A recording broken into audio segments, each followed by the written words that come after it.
ಸಿಂಹರಾಶಿ ಅನಗತ್ಯವಾದಂತಹ ಪ್ರಯಾಣವನ್ನು ರದ್ದು ಮಾಡಿ, ಇದು ನಿಮ್ಮ ತೊಂದರೆಗೆ ಕಾರಣ ಅನ್ನುವಂಥದ್ದು. ಸಹೋದ್ಯೋಗಿಗಳ ಜೊತೆಯಲ್ಲಿ, ಸಹಪಾಠಿಗಳ ಜೊತೆಯಲ್ಲಿ ಸ್ವಲ್ಪ ತಾಳ್ಮೆಯಿಂದ ವರ್ತಿಸಿ. ನಿಮ್ಮ ಮಾತು ನಡೆಯುತ್ತೆ, ನಿಮಗೇನೋ ಒಂದು ಅಧಿಕಾರವೋ ವಯಸ್ಸೋ ಅಥವಾ ಬುದ್ಧಿವಂತಿಕೆಯೋ ಇದೆ ಅಂತ ಹೇಳಿ ಬೇರೆಯವರನ್ನೆಲ್ಲ ನೀವು ಆಳೋದಕ್ಕೆ ಹೋದರೆ ಅದು ತೊಂದರೆಯಾದೀತು ಅನ್ನುವಂಥದ್ದು ಎಚ್ಚರಿಕೆ ಇರಲಿ. ಕುಟುಂಬದ ಜೊತೆ ಸಮಯವನ್ನು ಕಳೆಯುವಂತಹ ಪ್ರಯತ್ನವನ್ನು ಮಾಡಿ, ಅಲ್ಲಿ ನಿಜವಾದಂತಹ ಆನಂದ ನಿಮಗೆ ಆಗತ್ತೆ ಅಂತ ಅರ್ಥ. ತಂದೆಯವರ ಆರೋಗ್ಯದ ಬಗ್ಗೆ ಸ್ವಲ್ಪ ಗಮನವನ್ನು ಕೊಡಬೇಕಾಗತ್ತೆ. ಬೇರೆಯವರ ಆಗಮನದಿಂದ ನಿಮ್ಮ ಕೆಲಸಕ್ಕೆ ಒಂದಷ್ಟು ಅಡ್ಡಿಯಾಗಬಹುದು, ಅಥವಾ ಅವರ ಜೊತೆ ಸಮಯ ಹೋಗಿ ನಿಮ್ಮ ವೈಯಕ್ತಿಕವಾದ ಕೆಲಸಕ್ಕೆ ಸಮಯ ಸಾಕಾಗದಲೇ ಇರಬಹುದು. ಈ ರೀತಿಯ ಚಿಂತನೆಗಳು ನಿಮಗೆ ಗೊತ್ತಾಗಬೇಕು. ಯಾವುದೇ ಕೆಲಸದಲ್ಲಿ ಸ್ಪರ್ಧೆಯನ್ನು ಮಾಡೋದಕ್ಕೆ ಹೋಗಬೇಡಿ. ನಿಮ್ಮ ಕರ್ತವ್ಯ ಏನಿದೆ, ನಿಮ್ಮ ಜವಾಬ್ದಾರಿ ಏನಿದೆ, ಅದನ್ನು ಪೂರೈಸ್ತಕ್ಕಂತಹ ಪ್ರಯತ್ನಗಳಾಗಲಿಯೇ ಹೊರತು ಸ್ಪರ್ಧೆಗಳು ಬೇಡ ಅನ್ನುವಂಥದ್ದು. ದುರ್ಗಾ ಪ್ರಾರ್ಥನೆಯನ್ನು ಮಾಡಿ, ಆ ದುರ್ಗಾ ಪರಮೇಶ್ವರಿಯ ಅನುಗ್ರಹ ನಿಮ್ಮನ್ನು ಎಲ್ಲ ಕಡೆಗಳಲ್ಲೂ ಕೂಡ ಸರಿಯಾದಂತಹ ರೀತಿಯಲ್ಲಿ ರಕ್ಷಿಸಲಿ. ಶುಭವಾಗಿ. ಕನ್ಯಾ ರಾಶಿ, ಪುಣ್ಯಕ್ಷೇತ್ರಗಳ ದರ್ಶನವನ್ನು ಮಾಡ್ತೀರಿ. ಇರುವಂತಹ ಪಾಪಗಳ ಕ್ಷಯವಾಗಲಿ, ಪುಣ್ಯ ಸಂಚಯವಾಗಲಿ ಅನ್ನುವಂತಹ ಮನೋಭಾವದಿಂದ ಅದನ್ನು ಮಾಡಿದಾಗ ಪುಣ್ಯಕ್ಷೇತ್ರಗಳ, ತೀರ್ಥಕ್ಷೇತ್ರಗಳ ದರ್ಶನ ಸಾರ್ಥಕತೆಯನ್ನು ಪಡೆಯುತ್ತೆ. ಅದಿಲ್ಲ ಅಂತಾದರೆ, ಪುಣ್ಯಕ್ಷೇತ್ರಗಳ ದರ್ಶನ ಆದರೂ ಕೂಡ ನಮ್ಮ ಪಾಪಗಳು ನಮ್ಮನ್ನು ಬಿಡಲಿಲ್ಲ ಅಂತ ಆದರೆ, ನಾವು ಪುಣ್ಯಕ್ಷೇತ್ರದಲ್ಲೂ ಕೂಡ ಸರಿಯಾದಂತಹ ಚಿಂತನೆಯನ್ನು ನಡೆಸಿಲ್ಲ, ಭಗವತ್ ಚಿಂತನೆ ಆಗಿಲ್ಲ ಅನ್ನುವಂಥದ್ದು ಗೊತ್ತಾಗುತ್ತೆ. ಶಾಸ್ತ್ರ ಬಹಳ ಮಾರ್ಮಿಕವಾಗಿ ಆ ವಿಷಯವನ್ನು ಹೇಳಿದೆ. ಅನ್ಯಕ್ಷೇತ್ರೇ ಕೃತಂ ಪಾಪಂ ಪುಣ್ಯಕ್ಷೇತ್ರೇ ವಿನಶ್ಯತಿ, ಪುಣ್ಯಕ್ಷೇತ್ರೇ ಕೃತಂ ಪಾಪಂ ವಜ್ರಲೇಪೋ ಭವಿಷ್ಯತಿ. ಬೇರೆ ಕಡೆ ನಮ್ಮ ವ್ಯವಹಾರದಲ್ಲಿ ಮಾಡಿದಂತಹ ಸಣ್ಣ ಪುಟ್ಟ ತಪ್ಪುಗಳು ಏನೇ ಇದ್ದರೂ ಕೂಡ ಪುಣ್ಯಕ್ಷೇತ್ರ ದರ್ಶನದಿಂದ ಅಥವಾ ಪುಣ್ಯಕ್ಷೇತ್ರಕ್ಕೆ ಹೋಗೋದ್ರಿಂದ ಅವೆಲ್ಲವೂ ಕೂಡ ನಶಿಸಿ ಹೋಗುತ್ತೆ ಅಂತ. ಅದೇ ಪುಣ್ಯಕ್ಷೇತ್ರದಲ್ಲಿ ಏನಾದರೂ ತಪ್ಪನ್ನು ಮಾಡಿದರೆ, ವ್ಯಾವಹಾರಿಕವಾಗಿ ನಡ್ಕೊಂಡ್ರೆ, ಅಲ್ಲಿ ನಮಗೆ ಅಂಟಬಹುದಾದಂತಹ ಪಾಪ ಏನಿದೆ ಅದು ಯಾವುದೇ ಕಾರಣಕ್ಕೂ ಬಿಡಿಸ್ಕೊಳ್ಳೋದಕ್ಕೆ ಸಾಧ್ಯವೇ ಇಲ್ಲದೆ ಇರುವ ಹಾಗೆ ವಜ್ರಲೇಪದಂತೆ ಆಗಿಬಿಡುತ್ತೆ ಅನ್ನುವಂಥದ್ದನ್ನು ಎಚ್ಚರಿಕೆಯಿಂದ ಹೇಳಿದ್ದಾರೆ. ನಾವು ಅದನ್ನು ಗಮನಿಸಲಿಲ್ಲ, ಆಗ ಮೂರ್ಖರಾಗ್ತೀವಿ.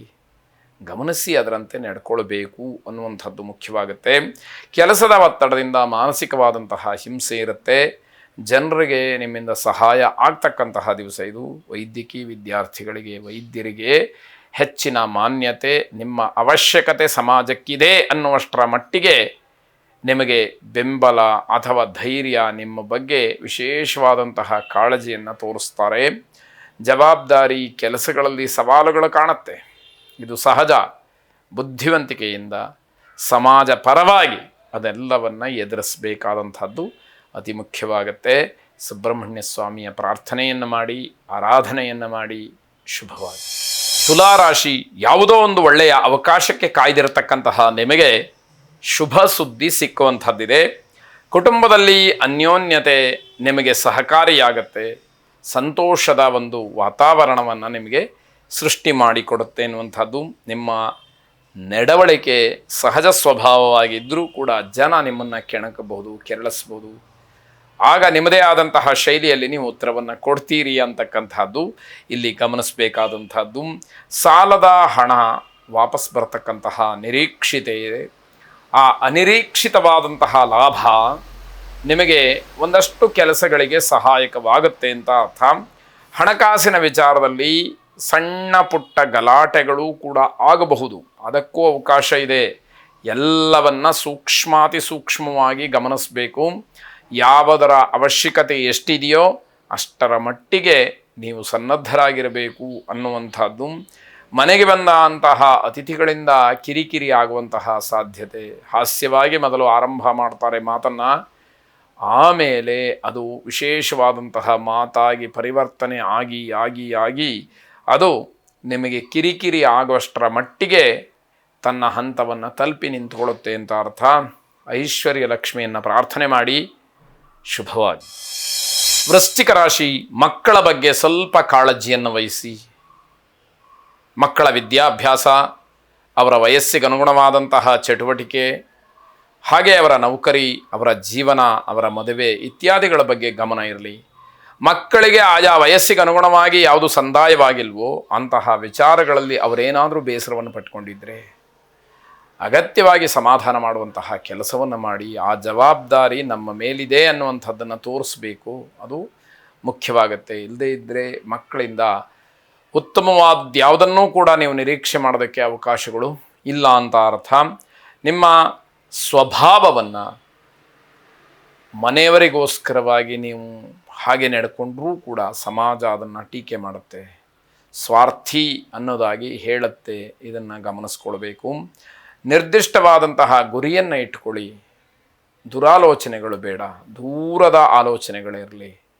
ಯಾವಾಗ ನಿಮ್ಮ ಮನಸ್ಸು ವಸುಧೈವ ಕುಟುಂಬಕಂ ಅನ್ನುವಂತಹ ರೀತಿಯಲ್ಲಿ ಇಡೀ ಜಗತ್ತೇ ನನ್ನದು ಅನ್ನುವಂತಹ ಭಾವನೆಯಲ್ಲಿ ಇರುತ್ತೋ ಆಗ ಮಾತ್ರ ಸ್ವಾರ್ಥರಹಿತವಾದಂತಹ ಒಂದು ವಾತಾವರಣಕ್ಕೆ ನೀವು ಸಾಕ್ಷಿಯಾಗ್ತೀರಿ ಅಂತ ಹೇಳಿ ಜನ ನಿಮ್ಮನ್ನು ಗೌರವಿಸ್ತಾರೆ ಅಂತ ಅರ್ಥ.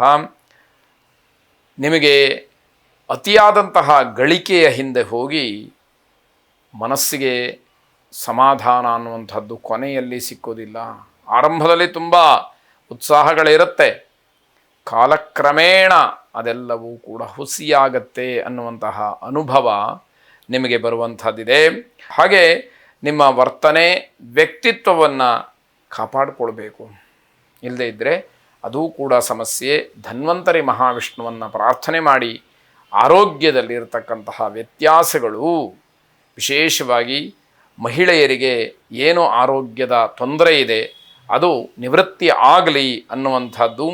ಸ್ನೇಹಿತರು ನಿಮಗೆ ಉತ್ತಮವಾದಂತಹ ಸಲಹೆಯನ್ನು ಕೊಡಬಹುದು, ಆದರೂ ಕೂಡ ನಿರ್ಧಾರ ನಿಮ್ಮದಾಗಿರಲಿ. ಶುಭವಾಗಿ.